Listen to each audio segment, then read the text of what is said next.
మనకి తెలియనటువంటి విషయాల మీద తెలియనట్టుంటే పర్లేదు, లేదా తెలిసినటువంటి దాంట్లో ఎవడో ఏదో అనుకుంటాడని దాచుకోవాల్సిన పని లేదు.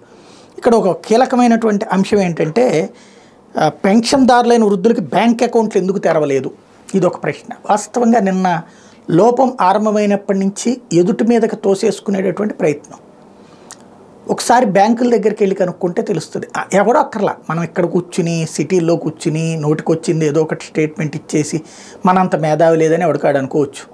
గ్రౌండ్ లెవెల్లో లేదా అసలు ఈవెన్ మన సిటీల్లోనే గవర్నమెంట్ బ్యాంక్స్ ఉంటాయి, స్టేట్ బ్యాంక్ ఆఫ్ ఇండియా అట్లాంటి వాటిట్లో ఈ డ్వాక్రా వాళ్ళ లోన్స్ ఉంటాయి. అక్కడ చూడండి ఒకసారి డ్వాక్రా వాళ్ళకి సంబంధించినటువంటి అకౌంట్స్ అప్పుడు ఎంత రచ్చరచ్చుకుంటుందో. అట్లాగే పెన్షన్లు ఇప్పుడే క్యూ లైన్లో నుంచోలేక ఇబ్బంది పడుతుంటే బ్యాంకులో ఎవరుంటారు, ఒకళ్ళో ఇద్దరు ఎంప్లాయీ ఉంటారు. వాళ్ళ అకౌంట్లో డబ్బులు వేసాక 10 రోజులు పట్టుద్ది అక్కడ డ్రా చేసుకోవడానికి వాళ్ళకి. ఎందుకంటే బ్యాంకులకు సంబంధించి అది. ఇంకొకటి వాళ్ళు అట్లా వెళ్ళగలిగే పరిస్థితి ఉంటే ఎందుకు, సాధారణంగా వృద్ధులకి తోడు లేకనే, వాళ్ళకి తోడు లేరని బయట తిరగలేకపోతున్నారనే కదా వాళ్ళకి ఈ పెన్షన్ ఇస్తుంది. వాళ్ళు దర్జాగా తిరగలుగుతున్నోడికి ఎందుకు పెన్షన్ అవసరం అసలు?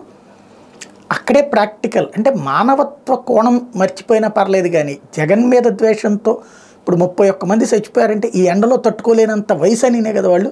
రేపు బ్యాంకుల దగ్గర ఏమైనా లోపల ఏమైనా కూర్చోబెడతారు, ఏసీలు వేసి ఏసీ రూముల వాళ్ళని అక్కడ హాల్లోనే కూర్చోవాలి. అక్కడ ఈ పొద్దు నుంచి రాత్రి దాకా ఉంటుంది, మళ్ళీ దానికి రాసుకోవాలి, ఆ రాసేటటువంటి సిస్టమ్స్ ఉండాలి, అది ఎవరన్నా తోడు ఉండాలా. ఎంత రచ్చ ఉంటుంది అనుకుంటున్నారు. ఊరికినే మనం వేగ్గా ఏది పడితే అది. మిగతా వాళ్ళ విషయంలో ఏమైనా పేదలు ఎవరైతే వృద్ధులు ఉంటారో వికలాంగులు వాళ్ళ విషయంలో మనం చేతకాకపోతే ఇది మనకు తెలియకపోతే వదిలేద్దాం, కానీ అలాంటి మాటలు మాట్లాడడం అవసరమని ఆలోచించుకుంటే బెటర్.